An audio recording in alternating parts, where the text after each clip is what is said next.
साल के तौर पर 5 रुपए पेट्रोल बढ़ गया, सारी चीजें बढ़ जाएंगी। 10 रुपए पेट्रोल सस्ता हो गया, कुछ नहीं होगा। तो हम ना प्राइस कंट्रोल का कोई मैकेनिज्म है, लेकिन यहाँ पर ये जो सिलसिला है that is a very valid point कि जब चीजें कम होती हैं, डिमांड ज्यादा होती है। एक चीज़ आप मुझे बताएं, ज़ाहिर है एक तो हमारी सारी हमदर्दियाँ जी वहाँ के शहरियों से है कि वहाँ पे रास्ते भी बंद हैं, स्कूल्स भी बंद हैं, बड़ी मुश्किल हालात हैं। उसके बाद अगर सब्जियां और ये चीज़ें महंगी हो जाएंगी तो गवर्नमेंट को ये चीज़ मेक श्योर करनी चाहिए कि भाई ये अवेलेबल भी हो और मुनासिब कीमत पर लोगों को मिल जाए, सब्सिडाइज्ड करें। तो अलीम मलिक साहब हमारे साथ मौजूद हैं, वो ज़रा बताएंगे। मलिक साहब, ये तो बड़ा कंसर्निंग है ये सारी चीज़ें कि मुश्किल में पड़ गए लोग वहाँ पर।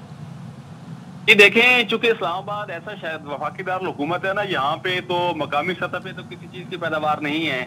हम सब्जियों की मुख्तलिफ चीजें, हम तो चूंकि सब्जियों को कोट कर रहे हैं कि सब्जियों की तो जो कि कीमतें हैं ये डेली बेसिस पे यूज होती हैं। एक दिन रात को सब्जी आती है तो दूसरी दिन मार्केट में डिस्ट्रीब्यूट होती है और वो लोग इस्तेमाल करते हैं, तो उस हवाले से तो उसकी कीमतों में इजाफा हो गया। साथ साथ और भी चीजें हैं, जैसे कि मुख्तलिफ इलाकों में दूध की किल्लत की शिकायत आ रही है, क्योंकि दूध भी यहाँ डेली बेसिस पे सप्लाई होता है, तो उसकी कीमत में भी इजाफे के साथ साथ किल्लत की भी बताई जा रही है। जो हम सब्जियों की बात कर रहे हैं, टमाटर का जैसे आपने बताया कि इस वक्त रेट तकरीबन 450 रुपए तक पहुंच चुका है, और वो भी बाद दुकानदार तो सिफारिश से देते हैं कि लीजिए आपको ये दे देते हैं। इसके साथ साथ प्याज की अगर हम बात करें तो जो पहले प्याज 150 रुपए में मिल रहा था वो तकरीबन 200 रुपए है, जबकि जो आलू की कीमत है वो भी 200 रुपए फी किलो तक पहुंच चुकी है। और उसके साथ साथ जो क्वालिटी है वो भी बड़ी कंप्रोमाइज हो चुकी है, क्योंकि ये जो चीजें मिल रही हैं ये वो चीजें हैं जो कि पहले सब्जी में 2-3 दिन पहले सब्जी मंडी में आई हुई थी, वहां से दुकानदार आगे लेकर आ रहे हैं। तो एक तो चीज की जो क्वालिटी है वो अफेक्ट हुई है, साथ साथ में अवेलेबिलिटी के मुख्तलिफ इलाकों में तो मसाइल आ रहे हैं, लेकिन जहां जहां दुकानदारों ने चीजें खरीदी हुई थी वो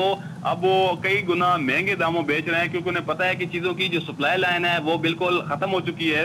और अभी बहाली के आसार भी नजर नहीं आ रहे हैं, क्योंकि अभी तक जब से रास्ते बंद हैं तो चीजें आने में एक तो ये है कि ये होता है कि चीज चले इमीडिएटली आ जाती है, लेकिन अभी जो रास्ते बंद हैं तो चीजों को यहाँ पे पहुंचने तक और फिर डिस्ट्रीब्यूट होने में काफी जो है वो टाइम लगेगा। तो उस हवाले से सूरत हाल जो है वो संगीन होती जा रही है। सब्जियों के साथ साथ गवर्नमेंट कुछ इंटरवेंशन करेगी, कुछ मेक श्योर करेगी लोगों तक ये पहुंचे सब्जियां और कीमत भी कुछ कंट्रोल में आए, कोई इरादा है ऐसा?